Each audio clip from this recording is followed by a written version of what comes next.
ദേവയാനിയെ നോക്കുന്നത് അനാമികയും അതുപോലെ തന്നെ ജലജയും ജാനകിയും ആയിരിക്കും കേട്ടോ. നവ്യ നോക്കുന്നുണ്ടെങ്കിലും ദേവയാനിക്ക് അത് വലിയ ഇഷ്ടപ്പെടുന്നൊന്നും ഉണ്ടാവില്ല. പക്ഷെ നവ്യ ചെയ്യേണ്ട കാര്യങ്ങളൊക്കെ ചെയ്തു കൊടുക്കുന്നൊക്കെ ഉണ്ടാവും. അനാമികയാണെങ്കിൽ ആദ്യമൊക്കെ കുറച്ചൊക്കെ ചെയ്തു കൊടുത്തു, എന്നിട്ട് പിന്നെ ഓരോരോ ഒഴിവ് പറഞ്ഞ് മാറുകയാണ് ചെയ്യുന്നത്. വല്യമ്മ എനിക്ക് ഭയങ്കര തലവേദന, എനിക്ക് ഭയങ്കര വയറുവേദന എന്നൊക്കെ പറഞ്ഞ് ഓരോ ദിവസം ഓരോന്ന് പറഞ്ഞ് ഒഴിഞ്ഞു മാറുകയാണ് ചെയ്യുന്നത് കേട്ടോ. പണിയെടുക്കുന്നതിനും ദേവയാനിയെ നോക്കുന്നതിനും ഒന്നും തന്നെ അനാമിക ഒന്നും തന്നെ ഹെൽപ്പ് ചെയ്യുന്നേ ഉണ്ടാവില്ല. അടുക്കളയിലാണെങ്കിൽ നമ്മുടെ നയന ഇല്ലാത്തതുകൊണ്ട് ആകെ കൊളായി കിടക്കുകയായിരിക്കും കേട്ടോ.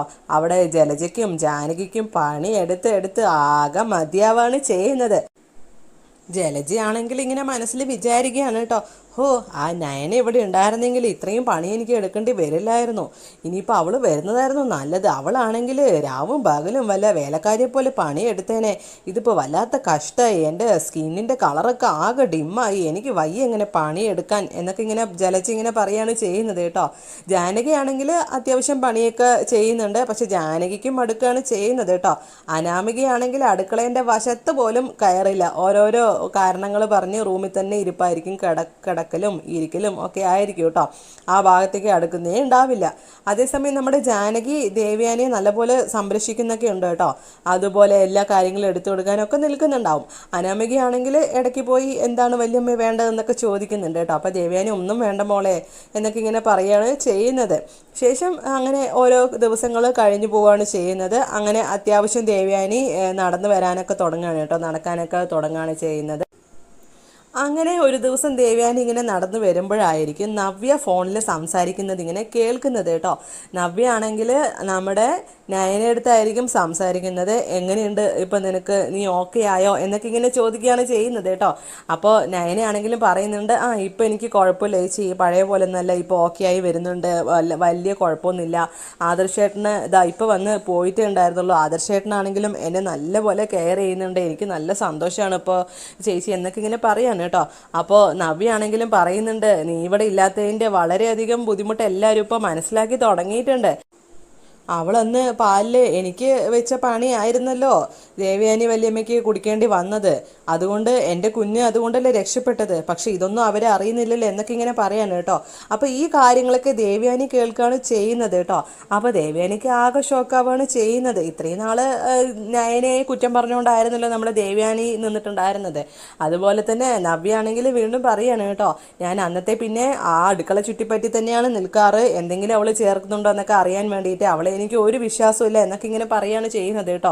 നീ എത്രയും പെട്ടെന്ന് ഇവിടെ വന്നു കഴിഞ്ഞാൽ എനിക്കൊരു സമാധാനം ആവും എന്നൊക്കെ ഇങ്ങനെ പറയാണ് കേട്ടോ. അപ്പോൾ നയനയാണെങ്കിലും പറയുന്നുണ്ട്, എത്രയും പെട്ടെന്ന് ഭേദമായിട്ട് ഞാൻ അങ്ങോട്ട് വരാം ചേച്ചി എന്നൊക്കെ ഇങ്ങനെ പറയുകയാണ് ചെയ്യുന്നത് കേട്ടോ. ശേഷം നവ്യാണെങ്കിലും പറയുന്നുണ്ട്, നിന്റെ ഹെൽത്ത് ഇപ്പോൾ ശരിക്കും ഓക്കെ ആയി എന്നുള്ളത് സത്യമാണ് മോളെ. നീയല്ലേ അന്ന് ദേവയാനി വല്യമ്മയ്ക്ക് ബ്ലഡും അതുപോലെ തന്നെ കരളും ഒക്കെ കൊടുക്കാൻ തയ്യാറായത്. നിന്റെ ബോഡി അത്രയും വീക്കായിട്ടും നീ അത് ചെയ്തല്ലോ എന്നൊക്കെ ഇങ്ങനെ പറയാണ് കേട്ടോ. അപ്പോൾ ഈ ഒരു കാര്യം കേൾക്കുമ്പോൾ ദേവയാനി ആകെ നെട്ടാണ് ചെയ്യുന്നത്. കാരണം ഒട്ടും പ്രതീക്ഷിക്കാത്ത ഒരു കാര്യമാണ് ദേവയാനിക്ക്. ഇത്രയും വെറുക്കുന്ന ഒരു കുട്ടിയാണല്ലോ നമ്മുടെ നയന. ആ ഒരു മരുമകൾ തന്നെ തനിക്ക് ബ്ലഡും അതുപോലെ തന്നെ കരളിൻ്റെ ഒരു ഭാഗം തന്നു എന്ന് പറയുമ്പോൾ ആ ഒരു കാര്യം കേൾക്കുമ്പോൾ നമ്മുടെ ദേവയാനി ആകെ ഞെട്ടിത്തെറിച്ചിങ്ങനെ നിൽക്കുകയാണ് ചെയ്യുന്നത് കേട്ടോ. ഇനി ഇത്രയും നാൾ അപ്പോൾ അതുകൊണ്ടായിരുന്നു അവരുടെ അമ്മയും അച്ഛനൊക്കെ അന്ന് കാണാൻ വന്നിട്ടുണ്ടായിരുന്നത് എന്നൊക്കെ ഇങ്ങനെ നമ്മുടെ ദേവയാനി ഇങ്ങനെ ആലോചിക്കുകയാണ് കേട്ടോ ആ കാര്യങ്ങളൊക്കെ. അതുപോലെ ദേവയാനിയെ കാണാൻ വരുന്ന സമയത്ത് അച്ഛനും അമ്മയൊക്കെ നയനയുടെ അച്ഛനും അമ്മയും വന്നിട്ടുണ്ടായിരുന്നല്ലോ. ആ സമയത്ത് അവരെയൊക്കെ നല്ലപോലെ അപമാനിച്ചായിരുന്നല്ലോ വിട്ടിട്ടുണ്ടായിരുന്നത്. ആ കാര്യങ്ങളും എല്ലാം നമ്മുടെ ദേവയാനി ഇങ്ങനെ ആലോചിക്കുകയാണ് ചെയ്യുന്നത് കേട്ടോ. അപ്പോൾ അവരൊക്കെ അന്ന് അവിടെ വന്നിട്ടുണ്ടായിരുന്നത് നയനയെ കാണാനായിരിക്കുമോ എന്നൊക്കെ ഇങ്ങനെ നമ്മുടെ ദേവയാനി വളരെയധികം ഇങ്ങനെ ആലോചിച്ചുകൊണ്ടിരിക്കുകയായിരിക്കും കേട്ടോ. ശേഷം നമ്മുടെ നവ്യാണെങ്കിലും നയനൻ്റെ അടുത്ത് പറയുന്നുണ്ട്, നീ എന്തായാലും നല്ലപോലെ റെസ്റ്റ് ഒക്കെ എടുക്കുക, എന്നിട്ട് വന്നാൽ മതി എന്നൊക്കെ ഇങ്ങനെ പറയാണ് കേട്ടോ. ഇവിടെ വന്നു കഴിഞ്ഞാൽ നിനക്ക് പിന്നെ എന്തായാലും പണി തന്നെ ആയിരിക്കുമല്ലോ, അവിടെ നിന്ന് നീ നല്ലപോലെ റെസ്റ്റ് എടുത്തിട്ട് വന്നാൽ മതി മോളെ എന്നൊക്കെ ഇങ്ങനെ പറയാണ് കേട്ടോ. അപ്പോൾ നയനയാണെങ്കിലും നവ്യ എടുത്ത് ചേച്ചി നല്ലപോലെ ചേച്ചി കെയർ ചെയ്യുക എന്നൊക്കെ പറഞ്ഞ് ഫോൺ വെക്കുകയാണ് ചെയ്യുന്നത്. അപ്പോൾ ദേവയാനിക്കാണെങ്കിൽ ഇതെല്ലാം കേട്ടിട്ട് ആകെ ഷോക്ക് അടിച്ച് ഇങ്ങനെ നിൽക്കുകയാണ് ചെയ്യുന്നത് കേട്ടോ. അപ്പോൾ നവ്യ പിന്നെ അവിടെ നിന്ന് പോവുമായിരിക്കും. എന്നിട്ട് പിന്നെ ദേവയാനി റൂമിലേക്ക് പോയി കുറേ കാര്യങ്ങൾ ഇങ്ങനെ ആലോചിച്ചുകൊണ്ടിരിക്കുകയായിരിക്കും ചെയ്യുന്നത്.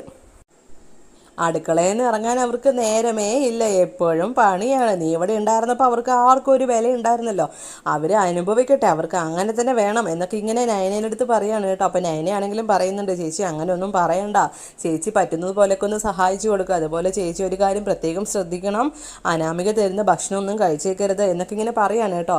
അപ്പോൾ നമ്മുടെ നവ്യ ആണെങ്കിലും പറയുന്നുണ്ട്, ഇല്ല, ഞാൻ അന്നത്തോടെ കൂടി അവളെ നല്ല പോലെ നോട്ട് ചെയ്ത് വെച്ചിട്ടുണ്ട്. അവളൊന്ന് പാലിൽ എനിക്ക് തരാനുള്ള വിഷമായിരുന്നല്ലോ കലർത്തി വെച്ചിട്ടുണ്ടായിരുന്നത്, അതല്ലേ ദേവയാനി വല്യമ്മ കഴിച്ചത്, അതുകൊണ്ടല്ലേ ഇങ്ങനെയൊക്കെ സംഭവിച്ചത്. ശരിക്കും അത് എൻ്റെ വയറ്റിലേക്കായിരുന്നു ചെല്ലേണ്ടത്. എൻ്റെ കുഞ്ഞിൻ്റെ അവസ്ഥയൊന്ന് ആലോചിച്ച് നോക്കി അന്ന് അങ്ങനെ ഞാൻ ആ പാല് കുടിച്ചിട്ടുണ്ടായിരുന്നെങ്കിൽ. പക്ഷേ ഇങ്ങനെയൊക്കെ ചെയ്യാൻ അവൾക്ക് എങ്ങനെ മനസ്സ് വരുന്നു എന്നൊക്കെ ഇങ്ങനെ നവ്യ പറയാണ് കേട്ടോ. എന്നിട്ട് പറയാണ്, ഞാൻ അടുക്കളയിൽ ചുറ്റിപ്പറ്റിയാൻ ഇപ്പം നിൽക്കാറുണ്ട്, അനാമിക അങ്ങോട്ടേക്ക് കയറുമ്പോൾ എനിക്ക് ടെൻഷനാണ്, അവൾ എന്തെങ്കിലും ഒപ്പിച്ച് വെക്കുമോ എന്നൊക്കെ പറഞ്ഞിട്ട്. അത് മാത്രമല്ല, അവൾ എന്ത് തന്നാലും ഞാൻ കഴിക്കാനും പോകുന്നില്ല, അവൾ എനിക്കൊന്നും തരാനും പോകുന്നില്ല. അതുപോലെ അടുക്കളയിലെ ഭാഗങ്ങളിലേക്കൊക്കെ ഇപ്പോൾ അവൾ കയറുന്നത് വളരെ കുറവാണ്. ഏതു നേരവും റൂമിൽ വാതിലടിച്ച് ഇരിപ്പാണ്, തലവേദനയാണ്, വയറുവേദനയാണ് എന്നൊക്കെ പറഞ്ഞ് ഏതു നേരം റൂമിൽ തന്നെയാണ് എന്നൊക്കെ ഇങ്ങനെ പറയാണ് കേട്ടോ. അപ്പോൾ നയനയാണെങ്കിലും പറയുന്നുണ്ട്, ചേച്ചി എന്തായാലും ചേച്ചിയെ നല്ലപോലെ കെയർ ചെയ്യണം എന്നൊക്കെ ഇങ്ങനെ പറയാണ് ചെയ്യുന്നത് കേട്ടോ. അപ്പോൾ നവ്യ ആണെങ്കിലും ചോദിക്കുന്നുണ്ട്, നിനക്കിപ്പോൾ എങ്ങനെയുണ്ട്, ഹെൽത്ത് ഓക്കെ ആയോ? അന്ന് നീ ബ്ലഡ് കൊടുത്തിട്ടും അതുപോലെ കരളിൻ്റെ ഒരു ഭാഗം നിൻ്റെ അമ്മായിയമ്മയ്ക്ക് കൊടുത്തിട്ടും അതൊന്നും നിൻ്റെ അമ്മായിമ്മ മനസ്സിലാക്കുന്നില്ലല്ലോ, നീ ഇത്രയൊക്കെ സ്നേഹിച്ചിട്ടും നിൻ്റെ അടുത്ത് ഇന്നും വെറുപ്പ് മാത്രമാണ് ഇപ്പോഴും ഉള്ളത് എന്നൊക്കെ ഇങ്ങനെ പറയാണ് കേട്ടോ.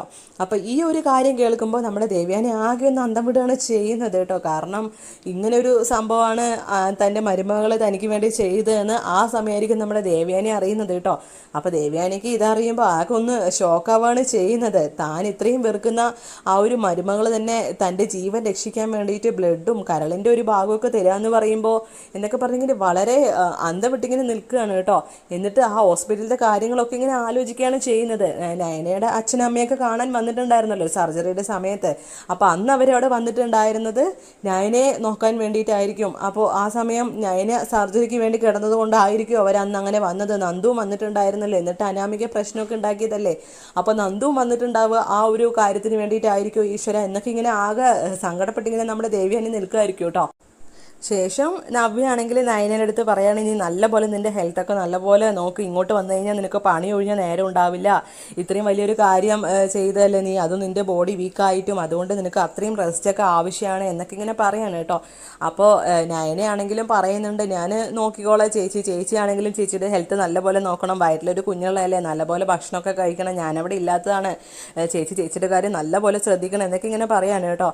അപ്പോൾ നവ്യാണെങ്കിലും പറയുന്നുണ്ട്, നീ ഒന്നും ഇവിടെ എത്തിയാലും എനിക്ക് സമാധാനം ആവും, ഇവിടെയുള്ള ഒരാളെയും എനിക്ക് വിശ്വാസമില്ല, അബിയുടെ കാര്യം നിനക്ക് അറിയാലോ, നിനക്കാണെങ്കിൽ സ്നേഹമുള്ള ഒരു ഭർത്താവെങ്കിലും ഉണ്ട്, എൻ്റെ കാര്യം ഒന്ന് ആലോചിച്ച് നോക്കി എന്നൊക്കെ ഇങ്ങനെ പറയാണ് കേട്ടോ. അപ്പം നമ്മുടെ നയനയാണെങ്കിലും പറയുന്നുണ്ട്, എല്ലാം ശരിയാവും ചേച്ചി എന്നൊക്കെ ഇങ്ങനെ പറഞ്ഞ് സമാധാനിപ്പിക്കുകയാണ് ചെയ്യുന്നത് കേട്ടോ. അങ്ങനെ കോള് വെക്കുകയായിരിക്കും. ശേഷം നവ്യയുടെ റൂമിലേക്ക് പോകുമായിരിക്കും കേട്ടോ. ദേവേനയാണെങ്കിൽ ദേവേനയുടെ റൂമിൽ പോയിട്ട് ഇങ്ങനെ കുറേ കാര്യങ്ങൾ ഇങ്ങനെ ആലോചിക്കുകയായിരിക്കും കേട്ടോ. ആദ്യം മുതലുള്ള കാര്യങ്ങളും വയ്യാതായതും എന്നിട്ട് ഇങ്ങനെ മനസ്സിൽ ആലോചിക്കുകയാണ്, ഞാൻ ഇത്രയും നാൾ നയനയായിരിക്കും എനിക്ക് പണി ഒപ്പിച്ചതെന്ന് വിചാരിച്ചു, പക്ഷെ അങ്ങനെ ആ കുട്ടി ചെയ്തിട്ടുണ്ടായിരുന്നെങ്കിൽ എൻ്റെ ജീവൻ രക്ഷിക്കാൻ വേണ്ടിയിട്ട് ആ കുട്ടിക്ക് ഇങ്ങനെയൊക്കെ ചെയ്യാൻ സാധിക്കുമോ എന്നൊക്കെ ഇങ്ങനെ ആലോചിക്കുകയാണ് കേട്ടോ. ഇനിയിപ്പോൾ ആരായിരിക്കും ശരി, ആരായിരിക്കും തെറ്റ് എന്നൊക്കെ ഇങ്ങനെ പറഞ്ഞ് ആകെ സങ്കടത്തിൽ ഇങ്ങനെ ഇരിക്കുകയാണ് കേട്ടോ നമ്മുടെ ദേവയാനി. ഇനിയിപ്പോൾ ശരിക്കും എനിക്ക് കരൾ തന്നത് അവൾ തന്നെയാണ്, ഈശ്വര ഞാൻ ചെയ്ത് എത്ര വലിയ തെറ്റായിരിക്കും, എൻ്റെ അടുത്ത് അവൾക്ക് അത്രയും ദേഷ്യം ഉണ്ടായിരുന്നെങ്കിൽ ആ കുട്ടിക്ക് അങ്ങനെ തരേണ്ട ആവശ്യം ഉണ്ടായിരുന്നില്ലല്ലോ എന്നൊക്കെ ഇങ്ങനെ നമ്മുടെ ദേവയാനി ഇങ്ങനെ ആലോചിച്ച് കൂട്ടായിരിക്കും ചെയ്യുന്നത് കേട്ടോ. അപ്പോൾ ഈ സമയം നമ്മുടെ അനാമിക വരികയാണ് ചെയ്യുന്നത്. അപ്പോൾ അനാമിക അടുത്ത് നമ്മുടെ ദേവയാനി എന്താ മോളെ എന്ന് ചോദിക്കുകയാണ് കേട്ടോ. അപ്പോൾ അനാമികയാണെങ്കിലും പറയുന്നുണ്ട്, വല്യമ്മയ്ക്ക് എന്തെങ്കിലും ആവശ്യമുണ്ടോ വല്യമ്മ എന്നിങ്ങനെ ചോദിക്കുകയാണ് കേട്ടോ. വെറുതെ ഒന്ന് ചോദിക്കണമല്ലോ എന്നുള്ള രീതിക്കായിരിക്കും ചോദിക്കുന്നത്. അപ്പോൾ ദേവയാനിയാണെങ്കിലും പറയുന്നുണ്ട്, എനിക്ക് കുറച്ച് ചൂടുവെള്ളം ഉണ്ടാക്കി കൊണ്ടുവരണം മോളെ എന്നിങ്ങനെ പറയാൻ കേട്ടോ. അപ്പോൾ അനാമികയാണെങ്കിലും പറയുന്നുണ്ട്, ഹീറ്റർ വർക്ക് ആവുന്നില്ല വല്യമ്മ എന്നിങ്ങനെ ചോദിക്കുകയാണ് കേട്ടോ.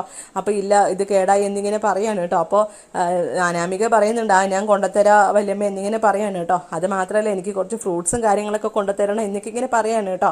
അപ്പോൾ അനാമികയാണെങ്കിൽ മനസ്സിലിങ്ങനെ വിചാരിക്കുകയാണ്, ഇതെന്താ വല്ല വേലക്കാരി അടുത്തും പെരുമാറുന്ന പോലെ എൻ്റെ അടുത്ത് ഇങ്ങനെ സംസാരിക്കുന്നത്, പണിയെടുത്ത് എന്നെ നടു ഒടിപ്പിക്കും, ഇതെന്താണ് ഞാൻ വല്ല വേലക്കാരിയാണ് ഈ വീട്ടിൽ ഇങ്ങനെയൊക്കെ പിറുപിറുത്തുകൊണ്ട് അനാമിക അങ്ങോട്ടേക്ക് ചെല്ലുമായിരിക്കും ചെയ്യുന്നത്. പക്ഷെ ദേവയാനിയാണെങ്കിൽ അതേ കാര്യങ്ങൾ തന്നെ ആലോചിച്ചുകൊണ്ടിരിക്കുകയാണ് ചെയ്യുന്നത് കേട്ടോ. ഹോസ്പിറ്റലിലത്തെ കാര്യങ്ങളും എല്ലാം ഒന്നും ഇങ്ങനെ കണക്ട് ചെയ്ത് ഇങ്ങനെ ആലോചിച്ചുകൊണ്ടിരിക്കുകയാണ് ചെയ്യുന്നത്. ശേഷം എന്തായാലും ഹോസ്പിറ്റലിൽ പോയിട്ട് ഡോക്ടറെ അടുത്ത് തന്നെ ഈ കാര്യം അന്വേഷിക്കുക, അപ്പം നമുക്ക് എന്തായാലും സത്യം തിരിച്ചറിയാൻ കഴിയുമല്ലോ എന്നിങ്ങനെ ദേവയാനി മനസ്സിൽ വിചാരിക്കുകയാണ് ചെയ്യുന്നത്. അപ്പോൾ ഇത്രയുള്ള ഇന്നത്തെ വിശേഷങ്ങൾ. അടുത്ത വിശേഷങ്ങൾ എത്രയും പെട്ടെന്ന് അറിയാൻ വേണ്ടി ഈ ചാനൽ മറക്കാതെ സബ്സ്ക്രൈബ് ചെയ്യണം. Thank you for watching.